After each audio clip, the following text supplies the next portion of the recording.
Welcome again for this Sunday evening gathering. It's okay whenever you come and go. It's an open program, so it doesn't matter whether you come late, go late, so we have now just did meditation. It is called Anapanasati, mindfulness of in-breath and out-breath. So that's the practice we did.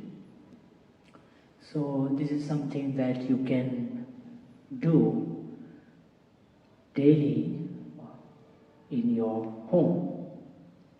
You can practice for maybe minimum 15 minutes to half an hour.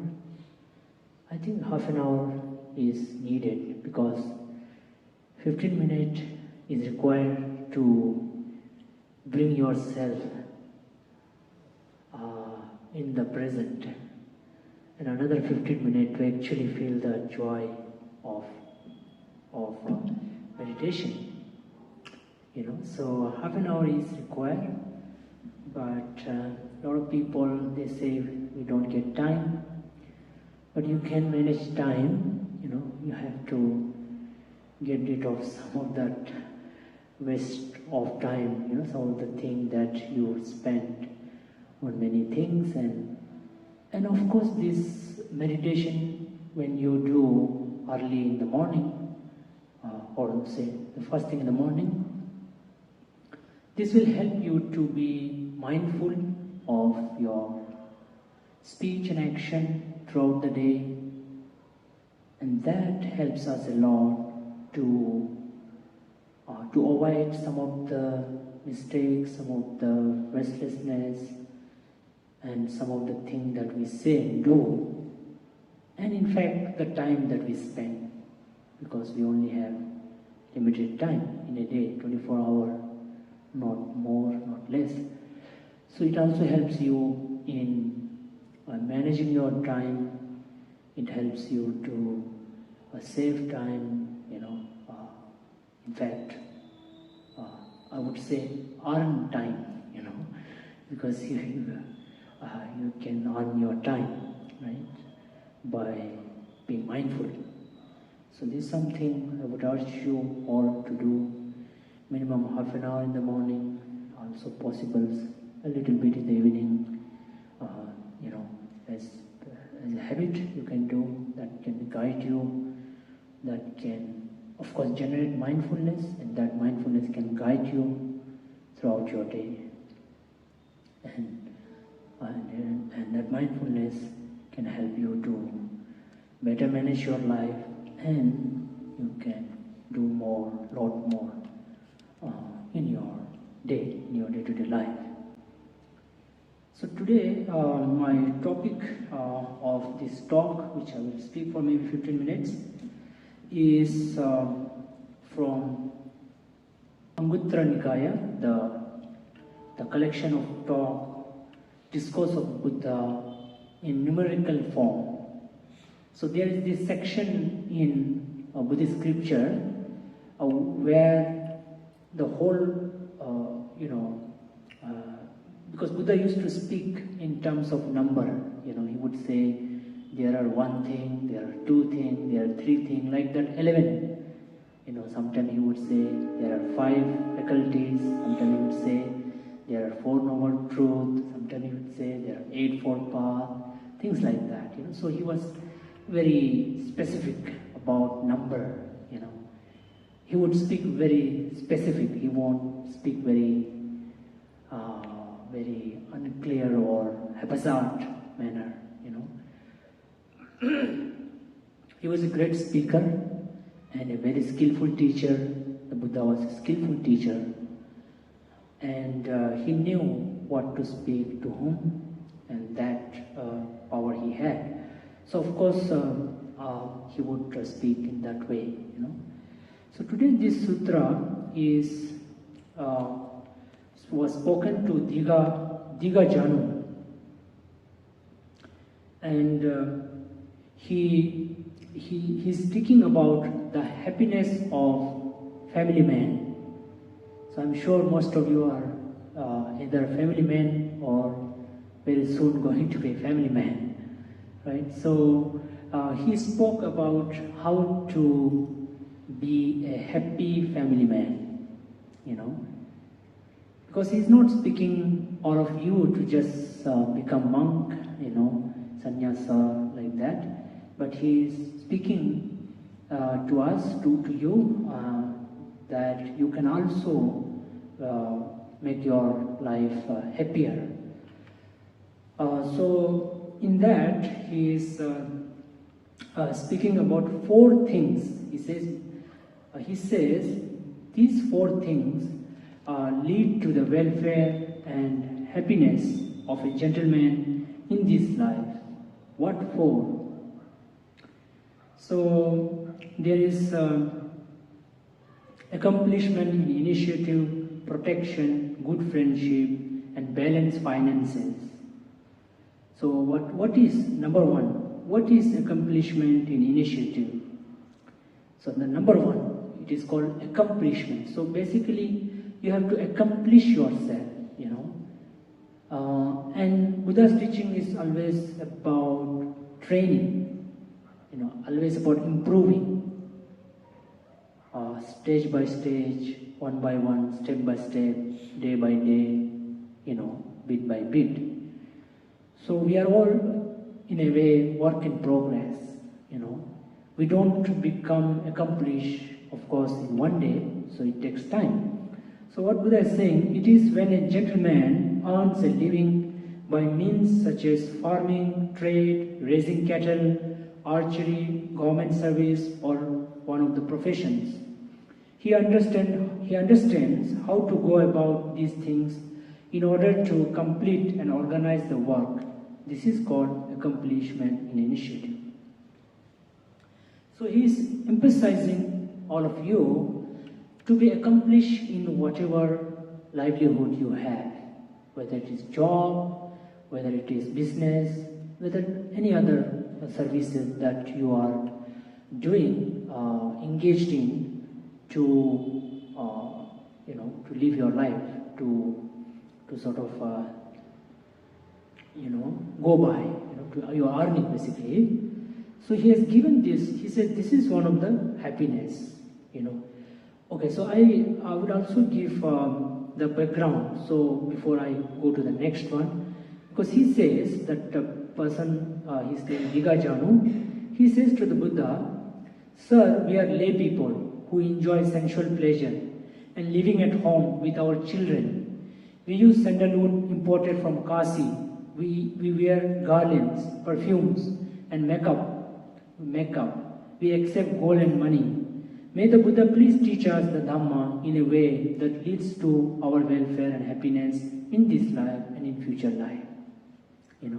So this is a typical family man. You have all these things.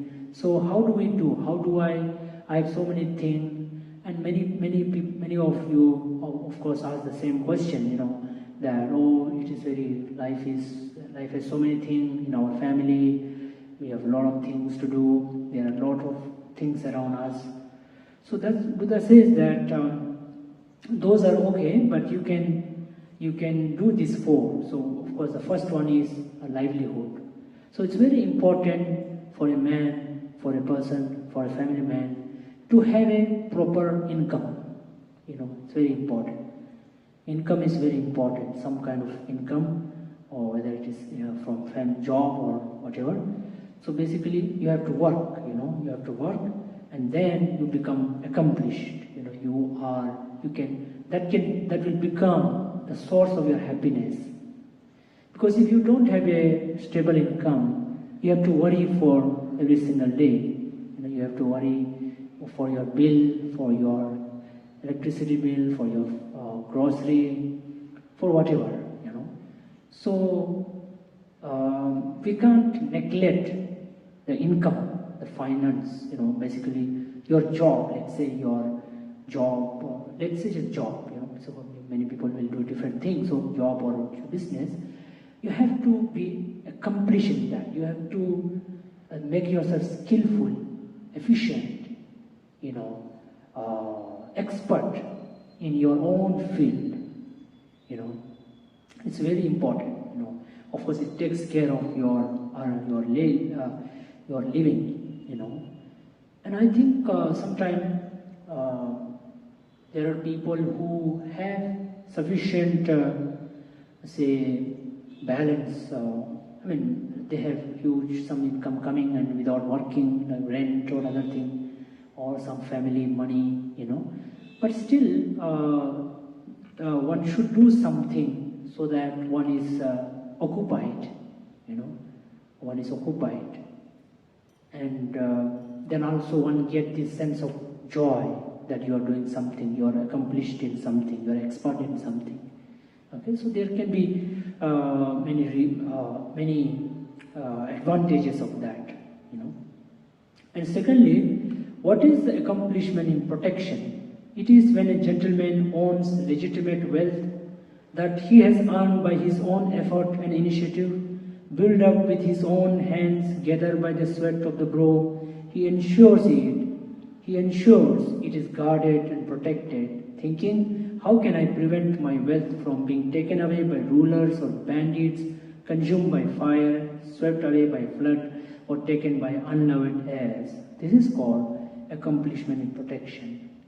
So once you earn something, you have to protect it. You should not share your OTP with others, right? You have to protect, should not click some unknown link, something like that, in today's time. So basically you need to protect, you should make sure that all your wealth is protected, that you are compliant by all the rules and regulations of the country, and also you are having it properly secure. So basically you have to protect it, because that wealth is something that we can't neglect. Because sometimes there is this notion that you don't need to care about wealth, something like that, you don't need wealth, or you don't need to care about wealth, or wealth is not important. Such kind of things are circulated, such thing becomes popular. But that's not true. You have to have wealth, you have to protect it, because without wealth, how can you go about, how can you have sufficient, good food, good cloth, or, not necessarily luxurious, but at least you can have a, basic standard of living. Okay, so this is the second one. And the third one, what is accomplishment in good friendship? It's when a gentleman resides in a town or village, and in that place there are householders or their children who may be young or old but are mature in conduct, accomplished in faith, ethics, generosity, and wisdom. He associates with them, converses and engages in discussion, and he emulates the same kind of accomplishment in faith, ethics, generosity, and wisdom. This is called accomplishment in good friendship. So the third one is your friendship, and this friendship is very important. I would say very important, as Buddha spoken about friendship in many places, because the people with whom friendship is what the people with whom you spend most of your time. You share your thing and they share their thing, and there is exchange of view, exchange of values, culture, habits. So you get from your friend all these different values and different culture, habits. It will create your personality, and as a result, your future. One time, one of the Buddha's disciple, Ananda, he asked the Buddha, one day, he just said to Buddha, I think that half of the spirituality depends on good friendship. Or he said company. Buddha said, no, it is not true. Full of spirituality. Spirituality depends on good company. So it is not just with the spirituality, but it is in your day-to-day life. So choose your company wisely. Okay, choose the right person. As Buddha is saying that somebody who may be young or old, but mature in conduct, accomplished in faith, ethics, generosity, wisdom, somebody who has good conduct, and faith, who has good faith, which means that who has faith in the good, that in the goodness, in the right values, and ethics, who is mature in ethics, that is their habits, and then generosity, who are generous, helpful to people, and wisdom, who are wise. So he associates with them, converse and engage in discussion. So what he does is he speaks with them, right? So generally friends are somebody with whom we talk, we chat, right? So when we do that, as I already mentioned, so it can influence hugely our personality. He emulates the same kind of accomplishment in faith and general, etc. So he also emulates. He also does the same, right? So therefore, a friendship will, and not just can, has a huge impact on our life, our future, our happiness and misery, our accomplishment, and our personality, and our happiness in general, or even misery, And number 4, and what is accomplishment in balanced finances? So it's about finance, so we have earned something, but then it's about use of your finance, where you have to use in a balanced manner, that financial discipline, what we call in today's time, we speak about financial discipline, so Buddha has spoken long back. It's when a gentleman, knowing his income and expenditure, balances his finances, being neither too extravagant nor too frugal. He thinks, in this way, my income will exceed my expenditure, not the reverse.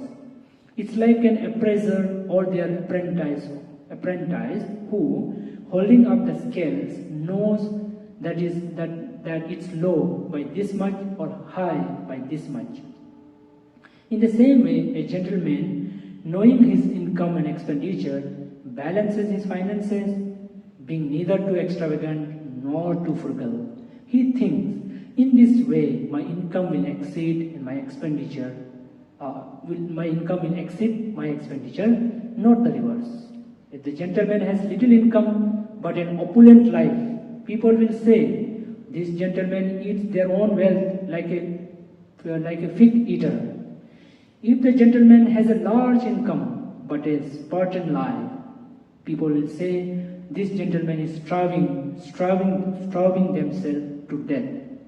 But a gentleman, knowing his income and expenditure, leads a balanced life, neither too extravagant nor too frugal, thinking, in this way, my income will exceed my expenditure, not the reverse. This is called accomplishment in balanced finances. So it's a very important point, especially for people who are earning and who are young, who are just started earning, to those people, because these days we have a lot of advertisement where you get distracted to buy, and also sometimes for whatever reason we just buy, So it's better to, as Buddha has clearly mentioned, that you balances it. Your income your expenditure should not exceed your income. You should have more income than expenditure, right? So that way you have to do. And also, what Buddha is saying that according to your finance, you should have a lifestyle. if you have a little income but you sort of spend more and do, lead a life that is beyond your then people will comment, people will say and people will speak. So in the same way, if you have a huge income but you are not spending, then people will still speak. So therefore, it's all about balancing. In fact, in the first teaching of the Buddha said that my teaching, what I teach is Majjhima Patipada, Madhyam Marg, the moderate path, the balanced path. And it is not something that the Buddha, is speaking, that the Buddha always speaks, but it is something that is universal, like you see anything in your life, as simple as your own body temperature, If it exceeds, you have a problem. If it decreases, you have a problem. You have a fever, So anything non-balanced, non-moderate, problem. More food, problem. Less food, problem. More sleep, problem. Less sleep, problem. More talking, problem. Less talking, problem. So I'm not going to talk too much now because it will become too much, So we have to balance everything out. The life is all about balancing, and it's not, as I said, it's not just the Buddha is speaking, it's not just because Buddha is speaking, but it is the law of universe. It is the law of the nature. It is the law of the mind. It is the law of our, society as well. So, therefore, I think it is all, in short, we can say financial discipline, the last one. So please discipline your finance and don't go by some unnecessary, wrong financial decision. So take proper decision, and I think that way you can have more wealth, That way you can eventually have, because when you have a financial discipline, you will attract wealth, you will attract more wealth, So you will be more richer and richer, and that's fine, So Buddha is not saying that you should be poor. He's not. Buddha is not sort of praising poverty. He says you should be wealthy. You should have wealth. You should have sufficient wealth, at least sufficient wealth, if not very wealthy. But it's good to be wealthy. But then of course he would just as you have heard in the third one, that you should be generous as well. So why you have to be generous? Because when you are generous, you will lose attachment to the wealth. And then if you lose attachment to the wealth, then you are free. You are happy. You are using your wealth, and you are not suffering because of wealth. You are not going to be unhappy because of wealth. So you do some generosity within, according to Buddha, generosity you have to do within, you have to have certain amount for generosity, It's not like you have to be doing this much generosity, that much generosity. It's not about that. It's about within your financial capacity, you have to do a bit, not necessarily for the sake of the other person to whom you are sharing, but first, primarily for your own happiness. Otherwise, that stinginess can create you more trouble. That same wealth can trouble you, can make you miserable. Okay, so then Buddha is speaking about how the wealth can go away. How your wealth god is Lakshmi, right? Lakshmi. Okay, how Lakshmi will go away. These are the 4 drains on wealth that has been gathered in this way. Number 1, womanizing, drinking, gambling and having bad friends, companions and associates. Suppose there was a large reservoir with 4 inlets and 4 drains, and someone was to open up the drains and close off the inlet, and the heavens don't provide enough rain. You expect that you would expect that large reservoir to dwindle, not expand. In the same way, there are 4 drains on wealth that has been gathered in this way: womanizing, drinking, gambling, and having bad friends, companions, and associates. Okay? So this is the some of the way that wealth can go away. Womanizing, so you are into, say, you are not disciplined with regard to your sexual desire. If you are like overcome, you are controlled by excessive sexual desire, because sexual desire in itself is not bad, but again it has to be balanced, right? So Buddha is not saying that all of you should be celibate, but you need to, again, just like the finance, you have to regulate your own sexual desire. And drinking, of course, it's very clear that drinking can eventually takes a lot of your money, because you become addicted to drink eventually, and once you become addicted, you cannot come out. It's very difficult to come out. You lose control of yourself. And gambling, of course, again addiction, and having bad friends, companion, associates. So some of the bad friends, they will just waste your money. They will just take your money and give you bad advices, and you lose your money. Okay, so that's how the wealth can go. But if you don't do that, your wealth can stay with you. Okay, so this is what Buddha has spoken, and also. Okay, so some more detail about faith and ethics and generosity and wisdom, but I will not speak now. I have already spoken quite on this topic already, so I won't go much into detail. So I conclude my talk here by saying that you need to create your own happiness.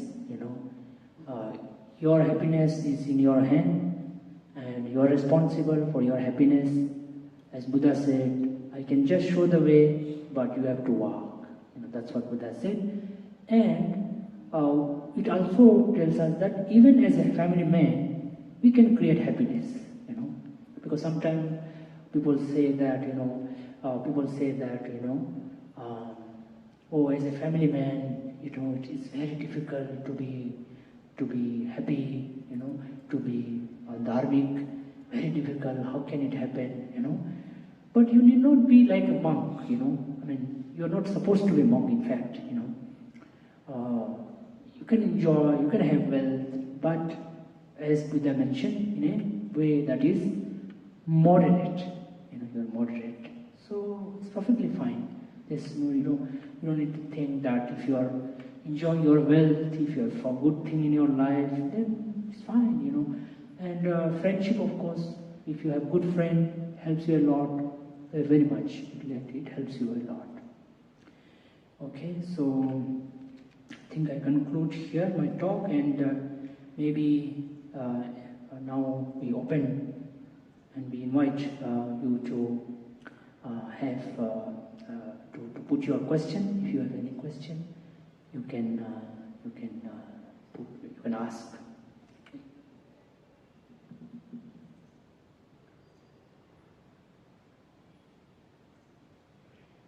Anything you wish to ask? As Buddha said, if you ask question, you become wise. Okay? So, but of course, it should. If you have right now, otherwise you don't need to ask. Any books for beginners? Okay.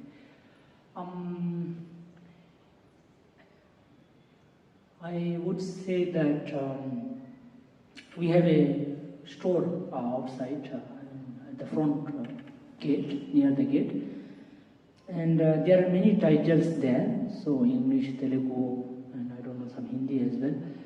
So what I would suggest is that you see some of the book and see the title, look at a little bit, and whichever sort of touches you, whichever sort of hits you or takes your attention, that you should try, because as Buddha said that every individual is distinct, has different inclination, different way of looking at things. So if I suggest one book, but then you will read it and then you will be upset, then it doesn't help, right? So I think I would suggest you like that.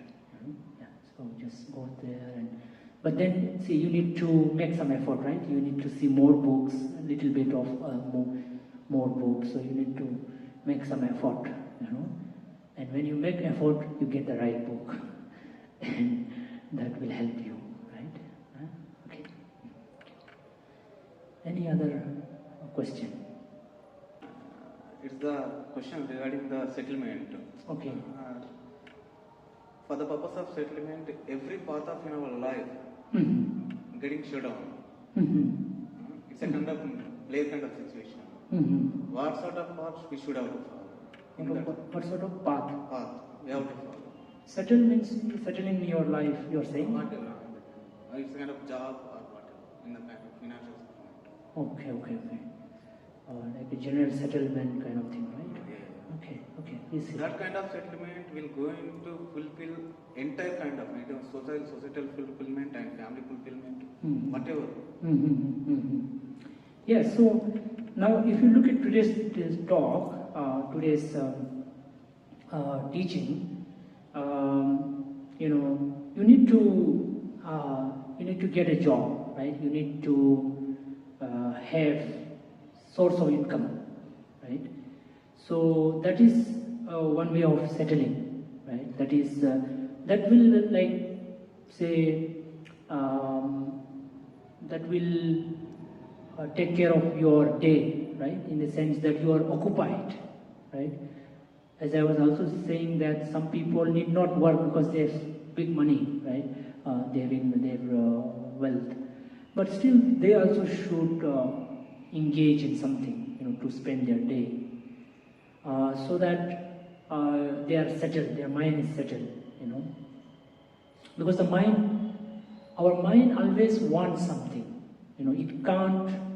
our mind can't just settle, it can't just stay idle, it can't just stay, even when we meditate, as you sit in meditation, the mind is, going over around, like it's restless, it's going all over the place. So there what we do, we are doing something, right? We are focusing on the breath, we are bringing it back. So in meditation also, we are doing something. So it's all about doing. So one of the way is to have a job, have a business, have something to do that can help us. Because I see some people, they wait for the right job, sometimes. I want the right job as per my qualification, but you can't wait too long, or if you are waiting for the job, meanwhile you have to do something, you have to have a proper, you have to have a proper engagement, to spend your day, at least some 8 hours, the rest of the time you can do some other thing, because that will bring in this habit of focus and habit of settling. You settle. What do you mean by settlement? No? It means you are stable, you are calm, you are tranquil, you are engaged. you are grounded, you are fixed, and you feel fulfilled. You feel fulfilled. You feel satisfied. From job also you get satisfied. If you do your job properly, you get satisfaction. I have done it. You get satisfaction. So I think if you look at from today's sutra, your job or your business is hugely important. Not necessarily for just for financial sake, but even for your life to go by. So that is one of the way of settling. And then marry. You are a householder. Marry someone and have children, and take care of your children, take care of your wife, take care of your parent. So many things to do actually. Take care of your parent, take care of family, and take care of possible some of your relatives, friends. In one of the other sutra, Buddha spoke about the duties of family man. It is called Sigalovada Sutra. He advised to Sigalovada, where it was saying that Buddha says that you share so many relationships. You have a wife, husband relationship, mother, parent, children, and parent, and friend, and then some religious people, things like that. And your employee, employer, those kind of relationship. So as a human being, we have all these different relationships. So we fulfill. We try our best to contribute that way. That way we settle. But if we neglect something and we expect that something I should do beyond, then I will be settled. That's not possible. So you basically have time. That's why we say you have time for family time, you have time for your job, you have time for your personal time, which is like meditation, another thing, study something, and your friend time, you have your own, all these things, discipline kind of a thing, That way you will feel settled, So basically it means that you get all this satisfaction from different sources. From family you get some satisfaction, from religious people you get some satisfaction, from job, from friends, from relatives. Relatives is also important. Buddha says that helping relatives is also a blessing, So within your capacity, so you do that. So you get all this satisfaction from different sources. And that satisfaction sort of settles you down, settles your mind, Because sometimes these days people think that I have to figure out something out of the box or something beyond that can make me feel satisfied, But as you see in this sutra, and as you see in some other sutta I mentioned, Sigalovada Sutra, Buddha is saying that you get a lot of satisfaction from the relationship that you share, whether family or all the different kinds of relationship I mentioned. So that will help you. And of course, spirituality is one of them. So spirituality alone cannot, help you. When I say spirituality means like proper meditation and chanting, those kind of things. Those are helpful, but your relationship that you share is also part of spirituality. You can't separate it. According to Buddha, your life is spirituality. Your job is your spirituality. Your family is your spirituality. Your relationship is your spirituality. It's not like just temple. You come to temple and do prayer and something or meditation. That is spirituality. The practical application of spirituality. In temple you come to learn, to get some peace, to sort of reflect. But then the real spirituality is in your day-to-day lives, your daily lives. Okay, that way you feel, that way your mind settles, And one of the main factor is satisfaction. Satisfaction makes your mind to settle. So satisfaction you get from where? From all these different duties that you have. So all the duties that you do, whether job or family duty, you have to do with the intention that this will give me satisfaction. If I don't do this well, then what would I do? What should I do? What else I should do? This is the thing that I have to do. So you do it with all your best possible, to the best possible extent, that you get satisfaction, then you feel settled. Okay, so I think I will conclude here our Sunday gathering. So I thank all of you for. Sorry. Yeah. Can we have separately after this thing? I can have. I'll be here, but this program I will conclude. But then anybody has question, you can ask separately as well, privately. Okay, so I thank all of you for coming for this Sunday gathering, and I invite you all to come every Sunday, if not every Sunday, at least 3 Sundays, or if not 3 Sundays, 2 Sundays, if not 2 Sundays, at least 1 Sunday. So it will help you a lot for your peace, for your happiness. So because happiness and peace is the one that we all want, that is the purpose of our life, So that can make us fulfill and settle, Okay, so I wish all of you good health, happiness, joy, and prosperity, and grow spiritually, and I achieve the ultimate bliss. Sukhe bhaveyan dukkho aham niccang aham viya ita ca me sukhe honto majjata ca taverino imam hi gamam khettam hi satta hontu sukhi sada tato parancha rajyesu cakkavalesu jantano sadhu sadhu.